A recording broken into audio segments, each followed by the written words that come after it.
if regulation is motivated by efficiency and public interest. Conversely, we should see regulation in states with high expected growth rates if regulation is motivated by dealer profit seeking. Under the efficient regulation hypothesis, prices will fall as a result of regulation with some lag because entry is not deterred. If regulation is enacted because of dealer profit seeking, then prices will rise after regulation. Mathewson and Winter formalized the model I've been discussing and estimated this simple model in which auto dealer regulation can have either positive or negative effects. They conclude that the laws were not being requested to protect from holdup, but to forestall optimal entry. They estimate that the regulations increase the cost of automobiles by 5 to 10%. One drawback to this paper and the empirical results of the paper is that they used aggregated state-level data. In a complementary study, Rogers tested the effect of state RMA laws using detailed data on the sales of 9 Chevrolet models in local geographic markets. And he finds that the laws led to a price increase of around 4%. And the coefficients on an RMA dummy interacted with a population growth indicator suggests that the effect of these laws is to raise prices because entry is hard when demand is growing. Thus, Rogers' results are completely consistent with the Mathewson and Winter results, even though they're using different modeling techniques and very different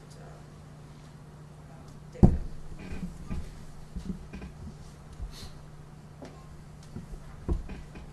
More recently, LaFontaine and Slade have assessed the state of empirical research on the effects of vertical restraints generally, not just in autos. They searched for all of the empirical studies they could find on the effects of vertical restraints. They examined the results found in the 31 papers they found.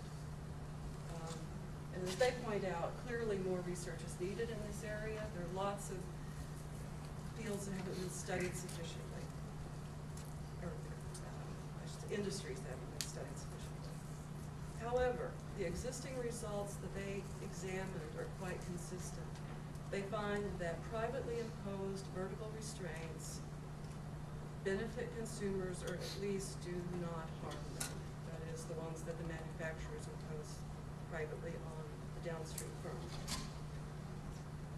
In contrast, when restraints are mandated by the government at the request of the downstream firm, they systematically reduce consumer welfare, or at least do not improve it. Okay, so very little has been done in studying the effect of regulation on, that's affecting the internet and autos, but we do know something about the benefits of, that can accrue from using the internet and distribution of autos. One benefit to consumers is that the internet lowers search cost. We have timely location-specific information about prices, for instance, from the Blue Book and Entrance. And Scott, Morton, Zettelmeyer, and Risso have examined the impact of internet referral services on automobile pricing. Car referral services, the internet car referral services, offer information about individual cars, including invoice prices and market conditions. Consumers submit a purchase request to the referral service, which then forwards it to a contractually linked dealer. The dealer then contacts the consumer with a non-binding price quote. The dealers pay a fixed annual fee plus an additional fixed fee for each sale that results from a referral. So they find that use of these internet referral services lead to consumer savings of about 2%. And it's interesting that these savings occur even though adding another layer to the distribution system.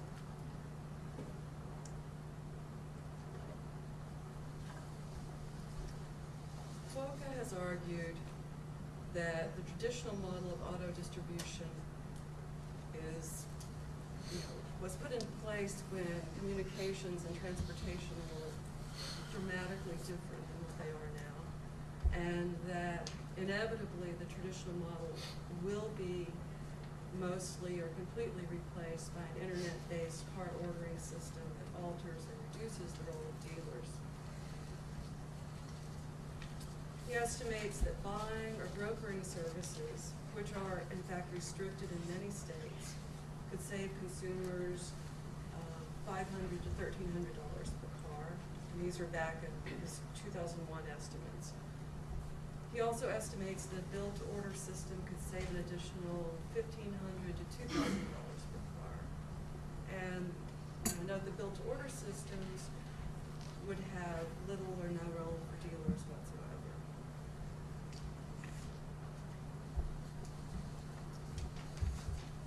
And we see that private vertical restraints tend to be efficient, but that those that are imposed by states at the behest of dealers tend to harm consumers. We also see that consumers are already benefiting from internet-based competition and innovation in auto distribution. Unfortunately, some of this innovation and competition is being stymied by regulation at the request of dealers. These restrictions on internet competition are thus likely to have a significant negative impact on consumer welfare. Thank you, Deborah. Commenting on Deborah's paper will be Joseph Johnson, who's an economist with the United States Small Business Administration in their Office of Advocacy. Thanks. And thanks for letting me come here and talk about these interesting papers. I'm not an expert in this field by any means. I think my only, or my most important qualification for talking today is that the last car that I bought, I actually bought online. It was a used car. It was through eBay, and it was sort of an experiment on my part just to see how the whole thing would work out. But it worked well, so I can report back positive consequences here. Just a brief note, since I'm probably, as Susan said earlier, we're having some people who are in government give some comments on some of the papers. I'm probably the only person in government here who is from an office that most of you have never heard of, so let me just briefly say what it is that we do. We're actually we're inside the Small Business Administration, but we're technically an independent office, and we're led by a government appointee. And our office is really a sort of a law and economics type of office, because in addition to the research on small business issues that we do, one of the primary things we do is enforcing the Regulatory Flexibility Act and the Small Business Regulatory Enforcement Fairness Act, which require government agencies when proposing federal regulations to look at impacts on small business. Of course, most car dealerships in the U.S. are recognized as small businesses under the current definitions of what a small business is. So, generally speaking, if we were dealing with issues of small business, our office, from a legal standpoint, would probably be weighing in on the sides of car dealerships. But I'm also here today in my own capacity, so I'm not going to praise car dealerships. I'm going to help bury them with everyone else. So let me, I guess, just start with the general idea that when we look at regulations, even regulations that are wholly intended to help consumers, we often see that either the help that they provide is ambiguous because there are costs that aren't considered that come along with what happens in terms of market distortions, or maybe the regulations that are designed to help consumers aren't really designed to help consumers. They're really designed to help someone else in the market. In this case, maybe car dealerships. I think the paper does an excellent job of sort of laying out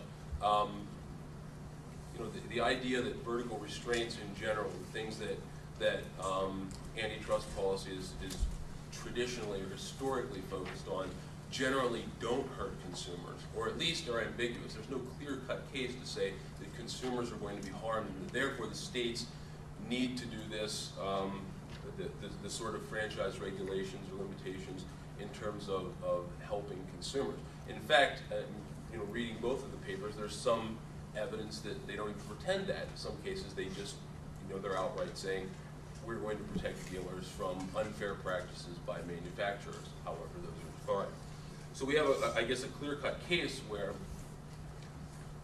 it's pretty straightforward that the regulations are in place to benefit auto dealers. The results seem to say that when these laws are the source of vertical restraints, that consumers tend to be harmed, and that dealers tend to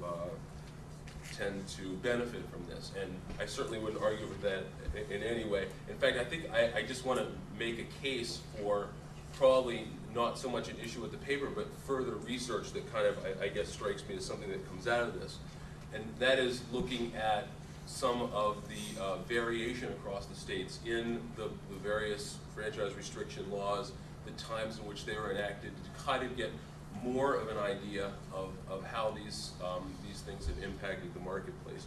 I mean, kind of a trivial thing is just looking at the variation across states with respect to prices paid, quantity, and you sort of expect that dealers are going to act somewhat more like monopolists in terms of price and quantity decisions when they have these kind of protections. And that's a relatively easy thing to look at, and we have a lot of variation because the laws were enacted over a long period of time, again, as the paper stated, starting sometime maybe in the late 70s and continuing to the present time. In addition to that, there's also probably a nice sort of public choice economics story to tell with respect to how the state laws came about, because we obviously, again, we have this sort of variation wherein all 50 states restrict manufacturers from selling directly or selling cars on the internet. But then as you sort of go down the list of laws that are more restrictive in terms of sales, you see that fewer and fewer states have the particular laws. And you get down to the laws that deal with referrals, the number is enough that you get a good number of states on both sides when you're talking about this sort of internet referral service. So there's probably something there in terms of looking at voter characteristics, demographics within the state, how the state legislature works, and some of the characteristics there in terms of why we see laws in certain states and not in other states. But I think, I guess most important is, and let me, I guess, focus in on the work of Scott Morton et al. That's cited in the paper, because this seems to be the most up-to-date and the most relevant, because it deals directly with internet pricing, internet referrals, and how e-commerce affects the auto market. I guess a couple of the papers really go a long way to showing that referral services, by doing a number of things, reducing search costs, giving some bargaining power by having a sort of third-party bargainer in the mix, reduce prices. However, the one paper that I guess is the first paper that they did in the trio of papers on this issue really looks at California. And so we have this issue where we have car prices, car sales in California with data from Auto Bytel, and there's a nice result that comes out where there's a $450 price difference. You kind of net that out in the paper. There's some issue with trade-ins being lower, but there's still a nice, robust net effect of having the referral service and reducing prices. I think that, and then they have another paper where they talk about who's going to benefit, whether it's good or bad bargainers who are going to benefit in general. They do a nice job of showing that in many cases it is indeed the bad bargainers. So they take care of this sort of demand side selection problem of who's going to be benefiting from internet referral services. On the supply side, though, they do acknowledge the fact that the referral services are dealing with low-cost dealers in general, but there's still an issue of whether that is fully accounted for and how the estimates tease out. Personally, I mean, I would suspect that you could make a case where in the California issue, isn't enough, because we have a state where referrals were allowed, and I suspect that within the state, the competition between referral and non-referral dealers is more intense than would be competition between dealers in a state where referrals aren't allowed. And so I suspect that the average price across the entire state for states that allow referrals is lower than prices in other states. So that, I guess what I'm saying is that the result may understate the amount of savings that you're getting from using a referral service. And I think this is a case where maybe you can make an argument that having some good state level data and looking across states, again with the differences in how the franchise laws work and what they allow, you could maybe tease out some good results wherein you say, okay, in a referral state like California, people who use referrals pay less. But everyone in California actually pays a little bit less because of the competition that's engendered by the referrals than people in states who have more strict laws that don't allow referrals at all. That would be, I guess, an interesting extension to look at. I guess with my limited remaining time, just a couple of other short things, and I guess this goes the other way on the other side of the issue. I think one thing that maybe doesn't come out as much as it could in terms of looking at what the net effects of restrictions are is the presence of inter-brand competition rather than intra-brand competition. That would be nice to see across dealers, you know, whether the restrictions are allowing that. And then I guess finally the elephant in the room is more of a policy question in terms of how do we change the system that exists now with respect to, I mean, we have all of this evidence, and it seems like a mountain of evidence, and yet it's not convincing to the people who need to change the rules, apparently. Very good. We'll have a chance to come back to some of these questions in Q&A also. I'll now turn the podium over to John Delacourt of Kelly Dry Collier Shannon. We'll speak at a competitive analysis of regulatory barriers to internet auto sales and some legal questions surrounding these restrictions.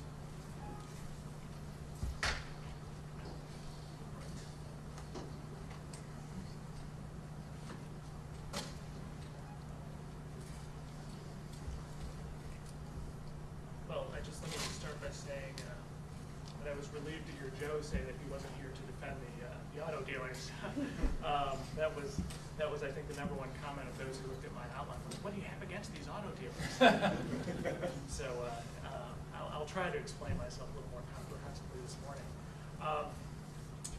Let me start out by saying that I think the reason that we are talking about autos among the products that have been identified for further comment and study today is that, particularly with respect to this product, the internet offers dramatic cost savings to consumers that aren't yet being realized. And I think that's the principal reason that this particular area keeps coming to the top of it, keeps surfacing as one for further study. Specifically, one estimate states that using the internet could save consumers as much as $1,000 to $2,600 per vehicle, and that's something that is going to be significant to most Americans, particularly when a automobile purchase is still the second largest purchase that most consumers make.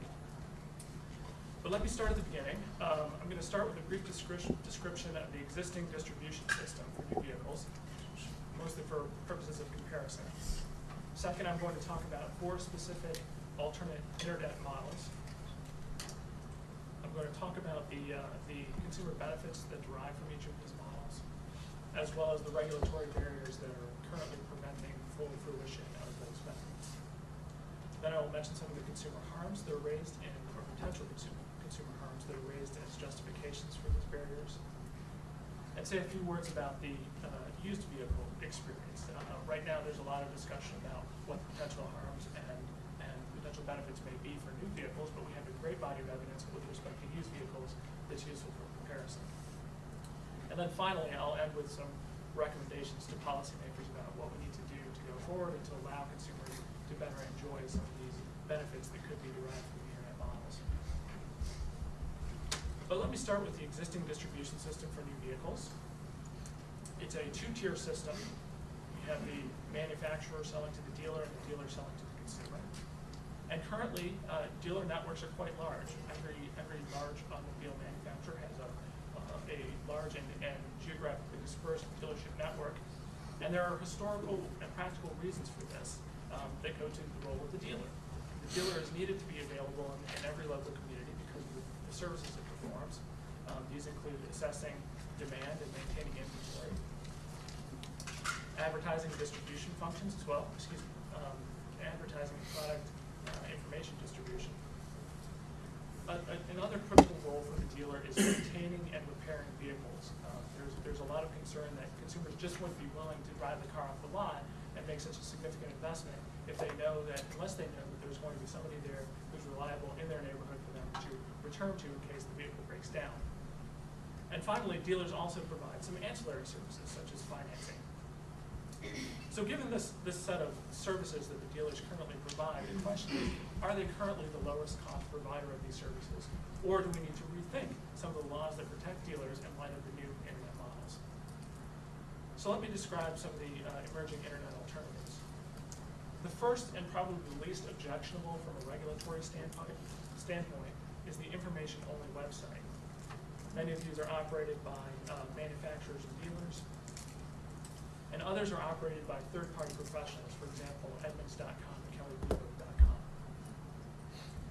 All of these sites provide useful product information.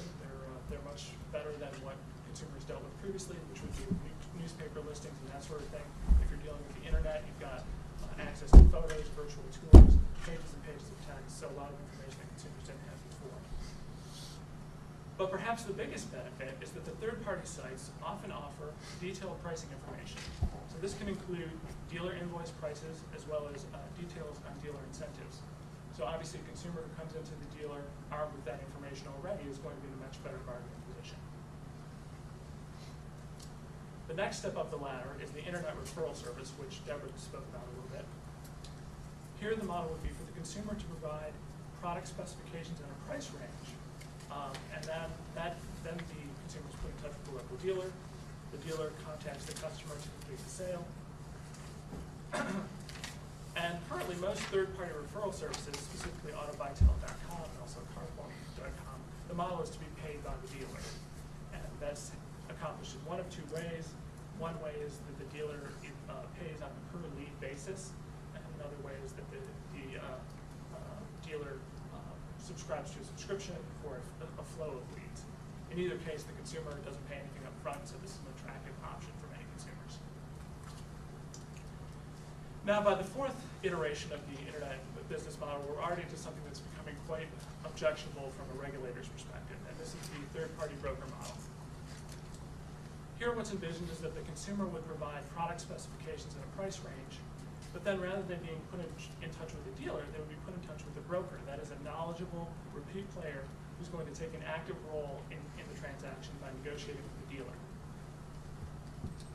The dealer will make the final sale, and the key advantage here is that the broker can quote the consumer a specific price for a specific vehicle.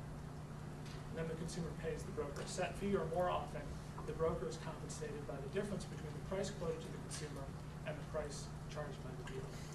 Now, interestingly, you'll note that I haven't given specific examples of those who are engaging in this kind of practice, and that's not by omission. That is just that the regulatory barriers are so high at this point that they're very few and far between. There are not a lot of folks out there that are acting as third-party brokers. And perhaps the model that offers the most benefits to consumers, at least theoretical, is the direct-to-consumer model. Pursuant to this model, the transaction would not involve a dealer at all. The consumer would specify a preferred vehicle and options, and just as consumers currently purchase other built-to-order products online. So the example that most people are probably familiar with is buying a personal computer. There is some question remaining as to whether a manufacturer would be able to fill built-to-order requests with sufficient speed, since this model really hasn't been put into practice as yet. But there is a consensus that it's technically feasible. And it's also clear that some current dealer responsibilities would become consumer responsibilities, because by cutting the dealer out of the supply chain, you are going to have to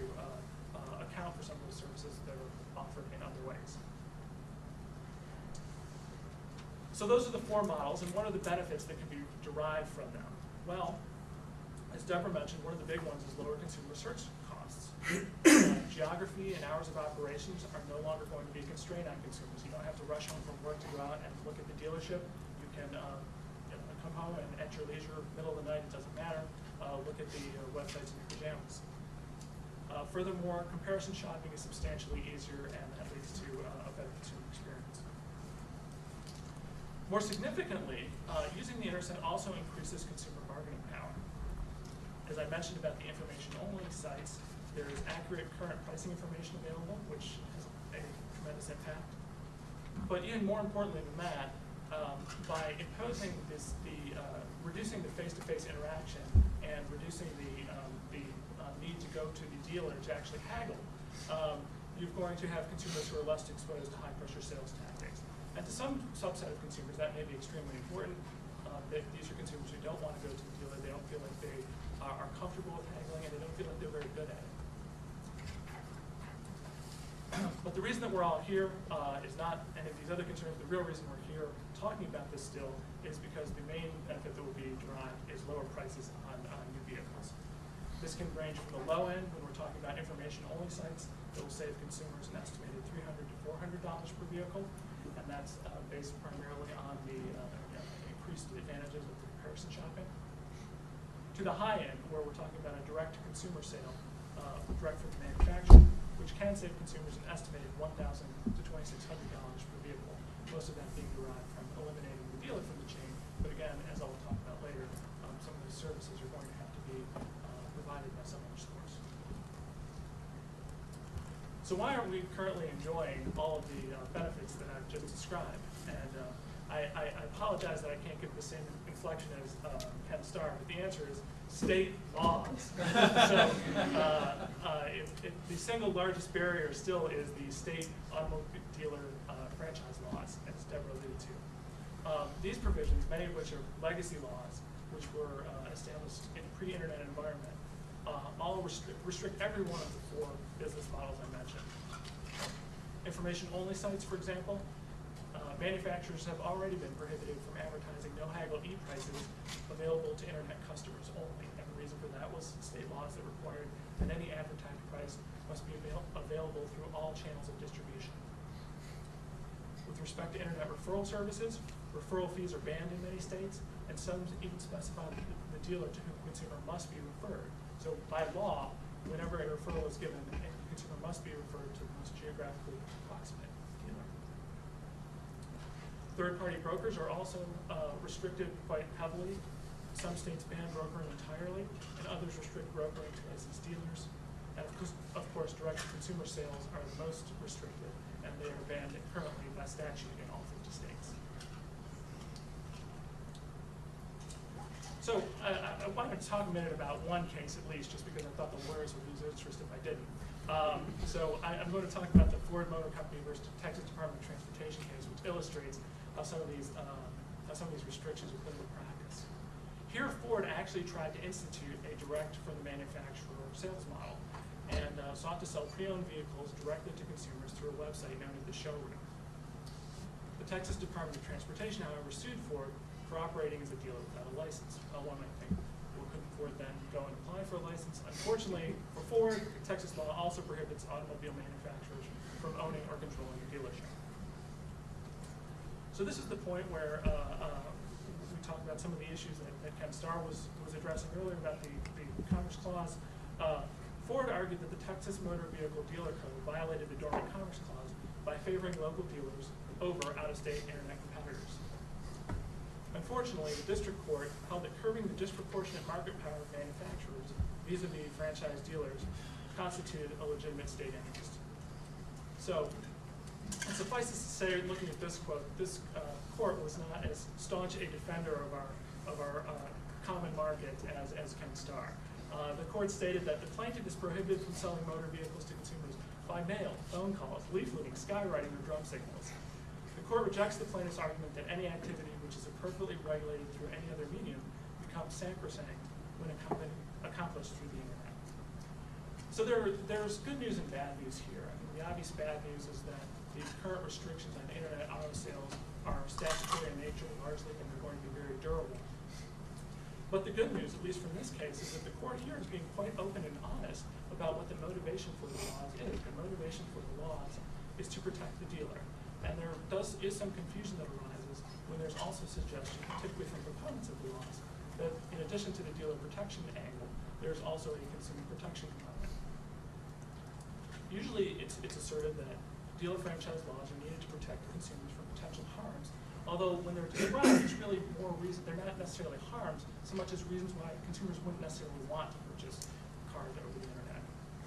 One reason that's given is that consumers won't be interested in purchasing a vehicle that they haven't had an opportunity to test drive. Of course, the flaw here is that this is not the only way to examine a new vehicle. One doesn't necessarily need to go to a dealership for a test drive. One can borrow a car from a friend, one can rent a car. There are a number of options available. A second potential consumer harm that is noted is that there's a lack of vehicle delivery capability. The consumers, once they order this car on the internet, how are they going to receive it? If they can just go to the lot that the dealer is maintaining on the corner, there's no problem. Well, again, I think that's just a lack of creative thinking. Consumer pickup at the factory may be an option. Consumers may be willing to travel long distances if it generates significant savings. And also, individual vehicle delivery has been tried in the used vehicle context with some success. And finally, it's argued that consumers won't be interested in purchasing a vehicle online because there isn't any dealer that they can rely on for warranty service.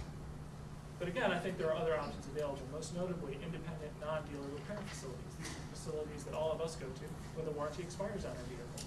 Most people don't return to the dealer for the simple reason that the dealer tends to be a pricier option than an independent repair facility.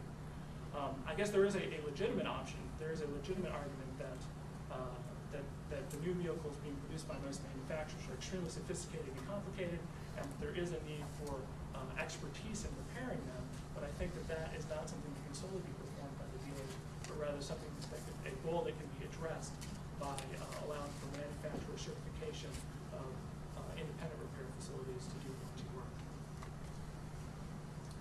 So that's kind of the theoretical argument about why these harms may or may not, should or should not be weighed heavily when debating the validity of these laws. But I think when we look to the factual circumstances of the used vehicle experience, that's where the rubber hits the road, so to speak. The comparison is telling regarding the impact of regulatory barriers in the new vehicle context. Although used cars are much less well suited to sight unseen internet sales, nevertheless we see used cars being sold at a high rate, and there's a quite robust and lively market for used car sales on the internet. eBay hosts 300,000 used vehicle sales a year. Actually, I think maybe slightly more than that given Deborah's statistics. And if one goes to autotrader.com right now, there's currently a listing of 2.2 million used vehicles. So clearly there is a great deal of consumer interest in this area. When consumers are given the option, they buy on the internet. Ironically, one of the largest purchasers of used cars on the internet is in fact franchised new car dealers. Although they argue quite strongly that consumers should not be permitted this option, when the opportunity to avail themselves of the savings of the internet arise, they're quick to take advantage of that. All right. Well, that leads us to the final slide, which is good because my time is coming up. And I will make some recommendations to policymakers. This is the point where I guess our purpose today is to promote dialogue and further research. So here are some places where the dialogue can begin. First, state entities. I say policymakers, but I mean primarily state lawmakers and state regulators. I think when re-examining franchise law, they should allow for consumer preference rather than state regulation to guide the development of new vehicle sales alternatives. Another key guideline would be to apply rigorous cost-benefit analysis to franchise legislation. So this is an important area in that you could reasonably argue that a dealer is needed to provide test drives, but if test drives are being provided at the cost of an additional $1,000 to $2,600 per vehicle, maybe we can find a better way of getting our test drives taken care of. A third guideline would be to limit the scope of franchise law to the parties that it was originally intended to govern. It was originally a contractual compact between the manufacturers and their dealers, but once it was codified as state law, it began affecting other parties such as third-party brokers. finally, make consumer protection a greater focus, if not the exclusive focus, of franchise legislation. And the key here is that, again, this was originally a private contractual compact between the manufacturer and their dealers. It was codified into state law with the thought that at least some aspect of these laws was necessary to protect consumer interests. If that is indeed the case, then these laws should at this point be reevaluated and amended to take account of the fact that these new internet developments and the fact that the emerging internet business models may offer consumers many benefits that are currently being denied. Thanks, John. Our final commenter then will be Martin Johnson, the senior economist for the International Trade Administration of the Department of Commerce.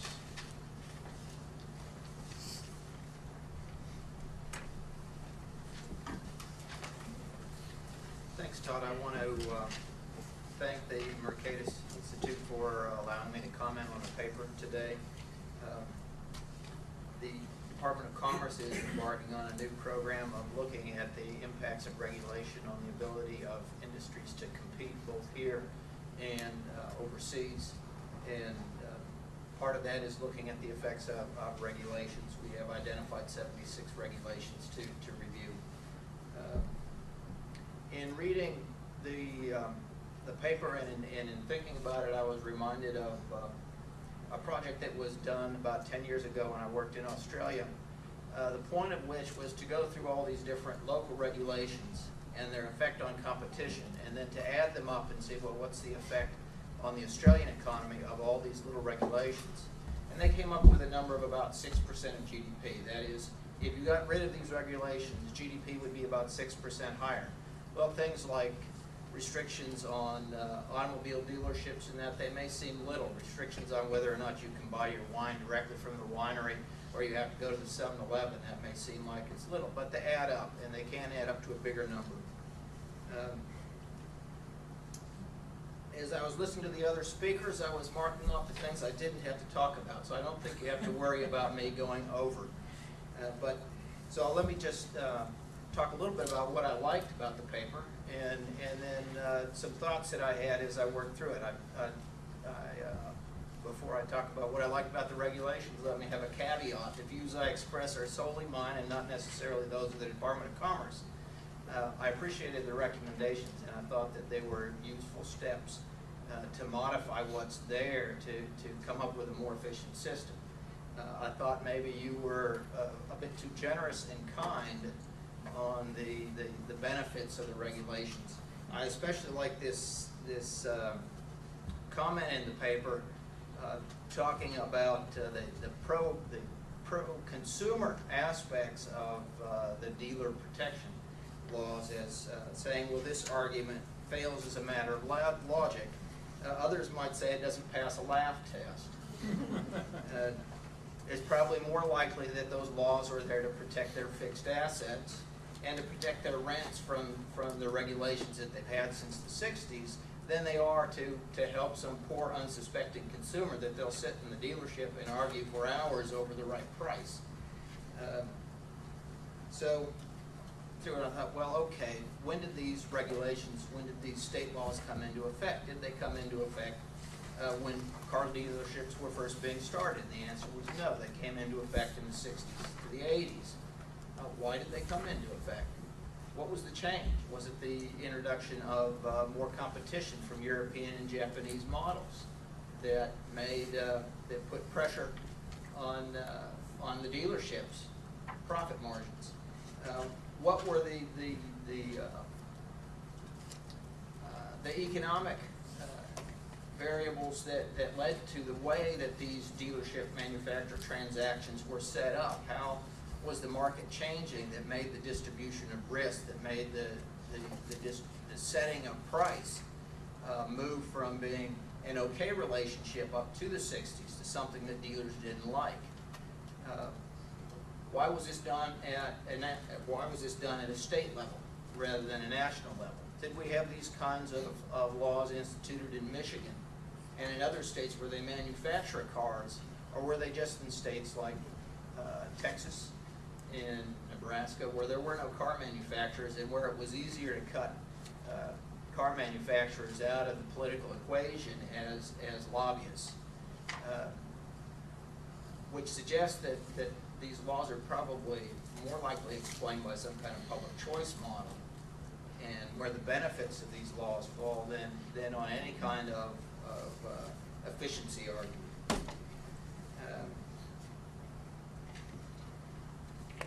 So, with that, I think that those would be good topics for further research. If not here at Mercatus, then somewhere else. So I'll turn it over for questions. Good, well, we've got plenty of time for questions for the, or comments from the panel. It's not really a question, it's more of a statement or an anecdote to think about these things. I was talking to a friend who was working with one of the manufacturers in Virginia, and the manufacturer wanted to put in a new dealer in the northern Virginian suburbs. And there was already a current dealer there, and it was close to the RMA law, which was about, I think it was about 7 miles. In the end, they got in a laser measure and realized that it was 200 feet more than 700 miles. And so that they did not have to go to the Virginia DOT report. And I think that if laser measures are needed to determine entry, it's probably not a good regulation.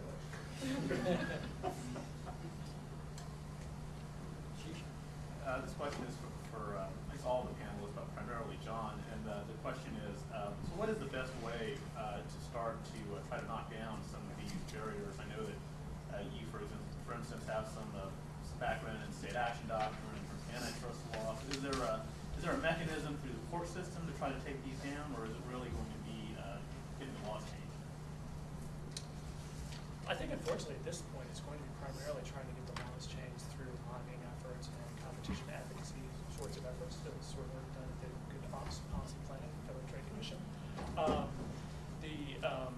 I think principally the difficulty is that many of these dealer franchise laws are statutory in nature, and they've been enacted by state legislatures. If you had a situation where it was some sort of regulatory board that was enforcing the restriction, that might open a window for an antitrust challenge. But I think that these are all going to be fully protected by the state action doctrine of Parker versus Brown, which is a significant problem for having them removed. Given that fact, I think a more positive approach would probably be the lobbying efforts and frankly a PR effort.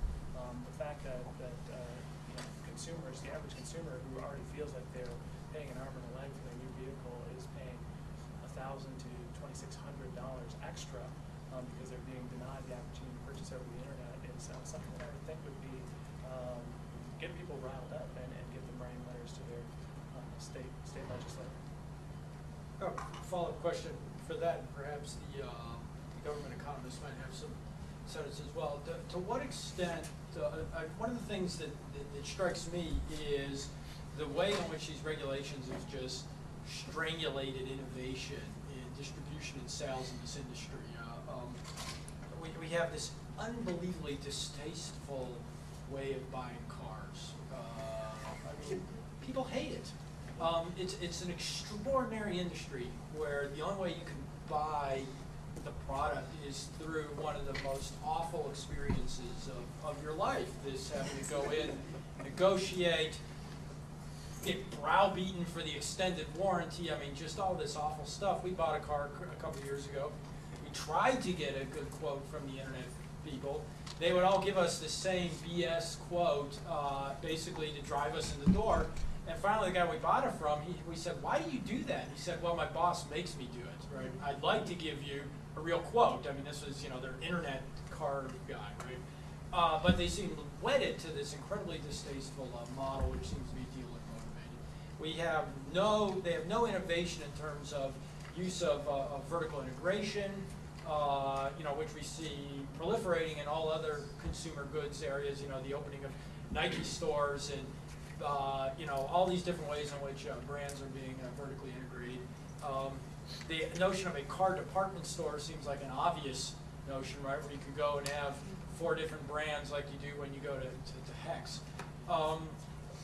It's, and so, I mean, you know, there's all these other intangible welfare losses, but the question then is given the problems with the American automotive industry, General Motors about to go down the toilet, Ford, the whole 9 yards, is there any, do you see any possibility that the way in which cars are being sold, the negative impact it's having on consumers and negative impact that it's having on the car manufacturers, could that provide a catalyst for rethinking of the shopping experience and perhaps undoing these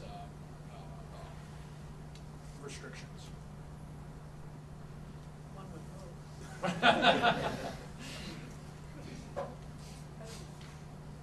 I don't know. I mean, another thing that seems to be happening is that some of these guys are trying to do end runs around the system. So you see some of the referral services and some of these other internet operators, competitors vertically integrating into dealers, owning dealerships. And, you know, to the extent that the composition of the dealer community in states changes, then, I mean, it's going to be very hard to fight the dealer associations in lobbying the state legislatures, I think, if they change. I think that's right. I mean, I think it was said best earlier with the reference to the public choice story is that automobile dealers are present in every congressional district.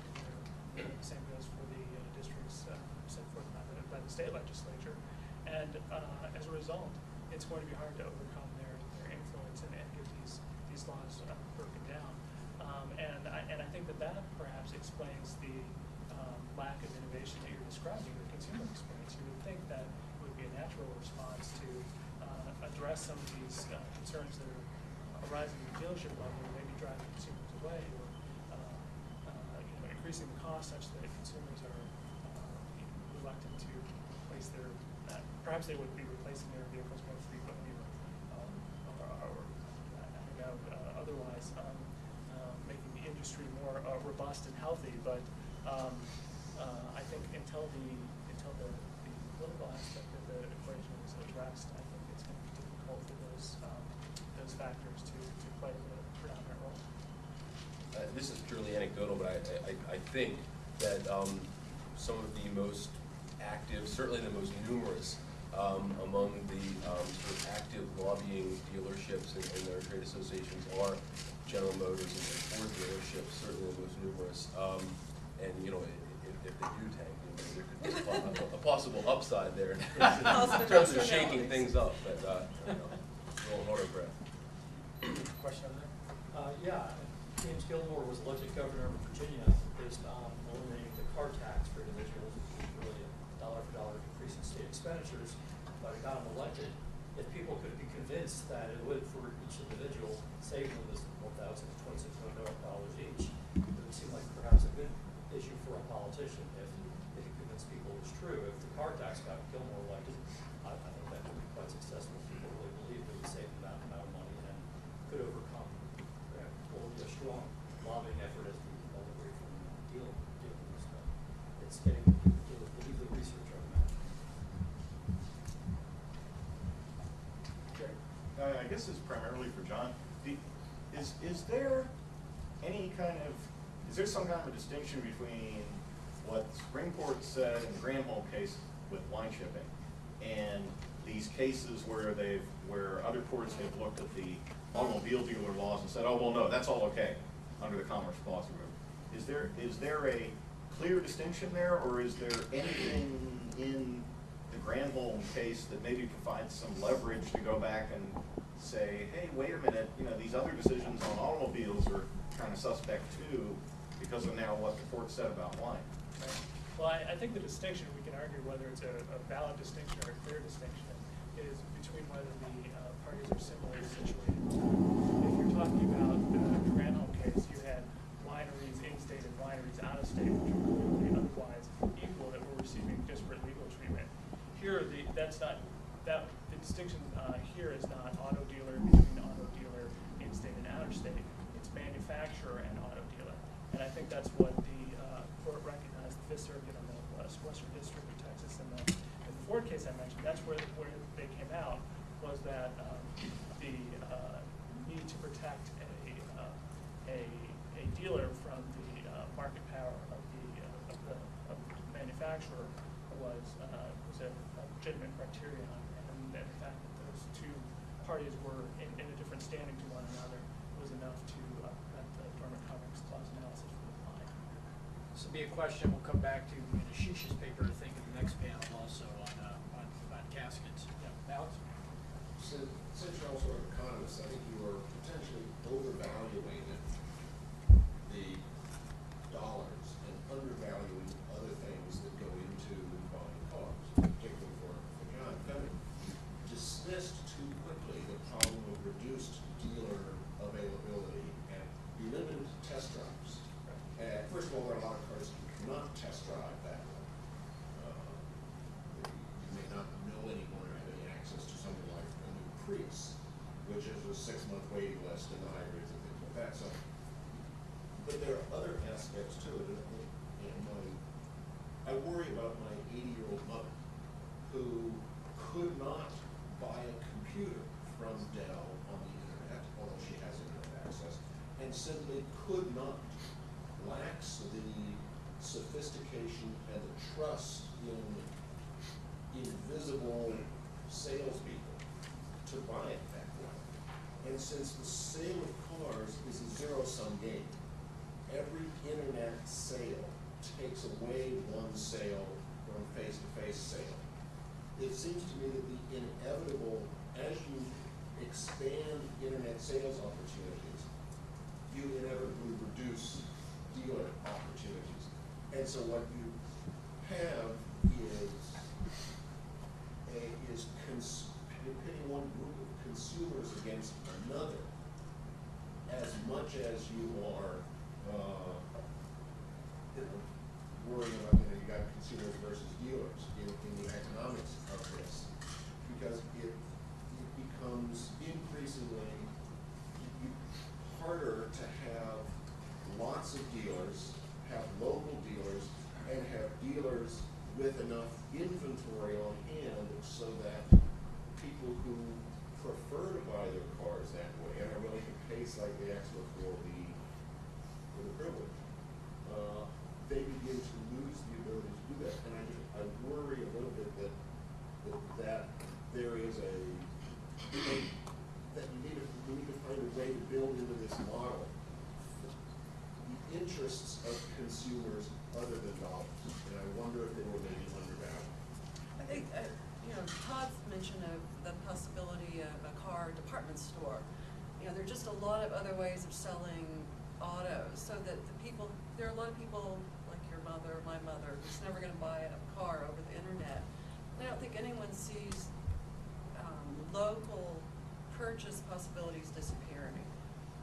It's just that if you're not very, if you're not protecting this old system and allow it to evolve as the internet with one option, but perhaps a test driving center at every shopping mall. It would be a natural add-on to a shopping mall, and it wouldn't have to be restricted to one brand of cars. So there are lots of ways that the market can be flexible and evolve, and I think allow multiple opportunities for ways to purchase cars.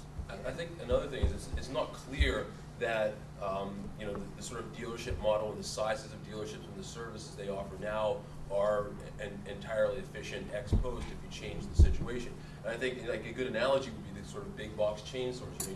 You can buy a computer from Dell, but a lot of people still buy computers from Best Buy down the block. Now Best Buy offers different services than did a computer store 15 or 20 years ago in terms of sales, service, etc.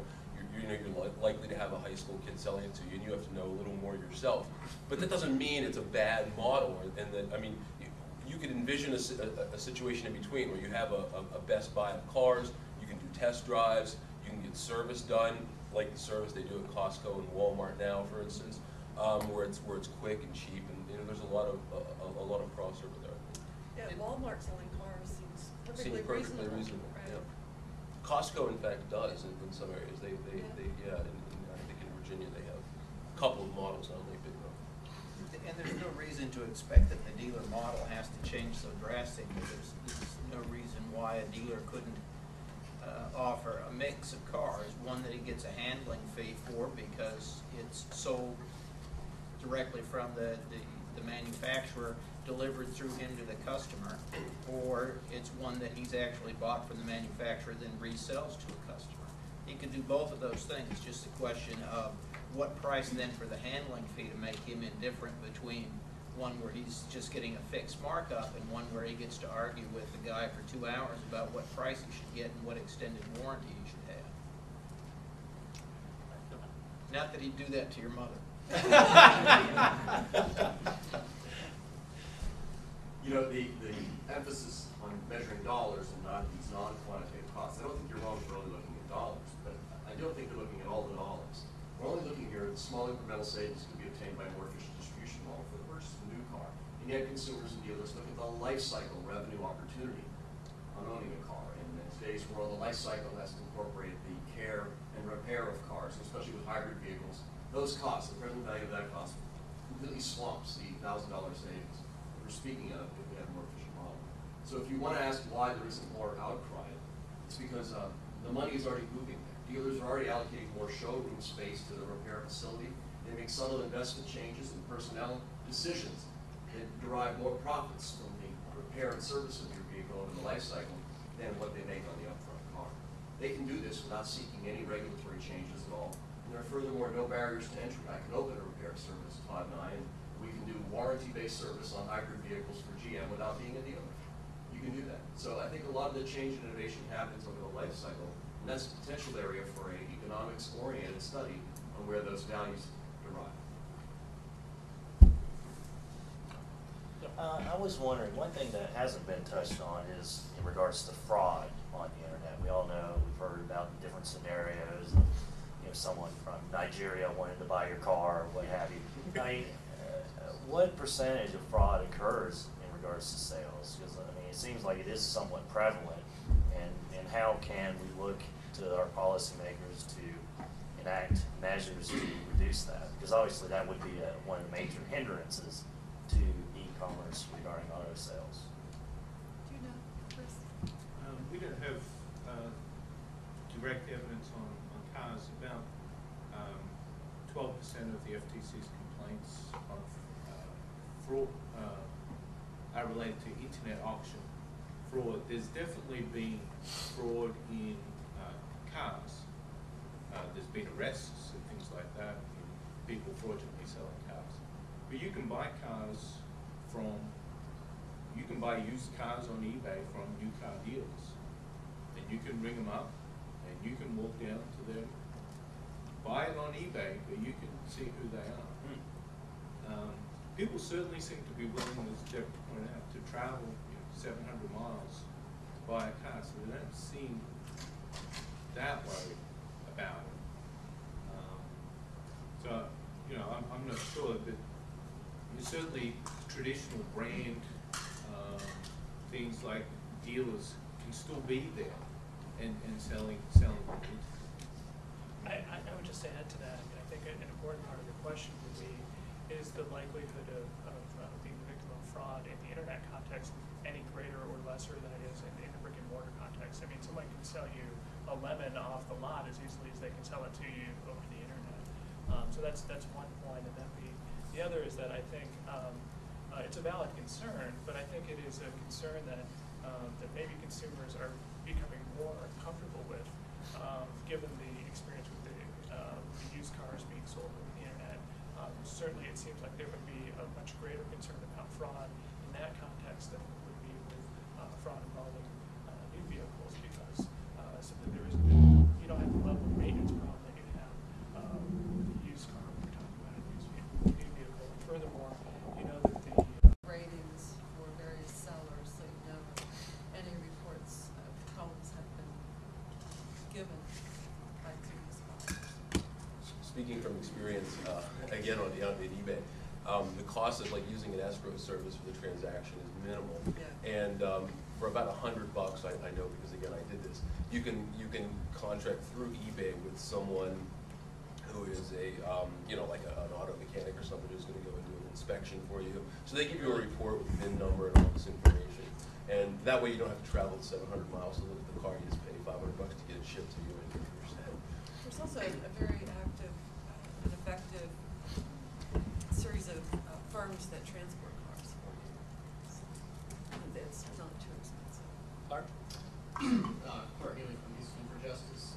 From a constitutional litigation standpoint, I think one of the things that's very interesting about this discussion, and it carries across all of the e-commerce, is the difference in the type of inquiry that the courts will conduct depending on what is your constitutional challenge. So that if you have a Commerce Clause challenge, the court is going to engage in a real balancing test where it looks at what the genuine local benefits are of the law versus the actual barriers on commerce. So it's engaging in a real inquiry instead of a fraudulent inquiry, the kind that it does for a rational basis test, where it just rubber stamps anything that the government comes up with. I think what's most interesting about that is when you look at what the court refers to in Pike and other cases as the putative local benefit, an interesting question is whether the court has to apply sort of an updated framework to that inquiry, where it says, okay, 50 years ago, dealerships made sense, but now with some of the dynamics that the panel's been describing and others, does it make sense to say that those putative local benefits are really genuine, or that they have the kind of substance that they did before the internet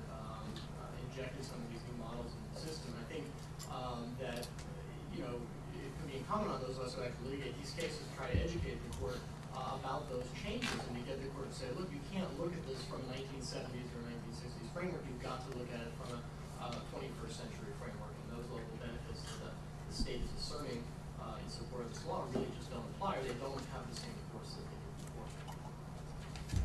What's been your experience on that, Clark? I mean, you guys tried to do that? Well, to be honest with you, we took a look at this situation around the time that I joined IJ in 2000, sort of saw the handwriting on the wall in terms of where it's going, but there's a really interesting Fourth Circuit decision that came down last summer. I don't know if you guys know that. It's the Yamaha decision that dealt with motorcycle franchise agreements. It was a Commerce Clause case in which the court, in my view anyway, took a more updated look at the actual balancing of the kind of I described before. I don't think it's sufficiently analogous, to creating kind of a circus with an analogy, but I would say we really haven't had the opportunity yet to see. We really don't do a lot of Commerce Clause work on apart from the wine case, although I have a Commerce Clause case going on right now. But this actually just, light bulb really just went on in my head, so I'll get back to you.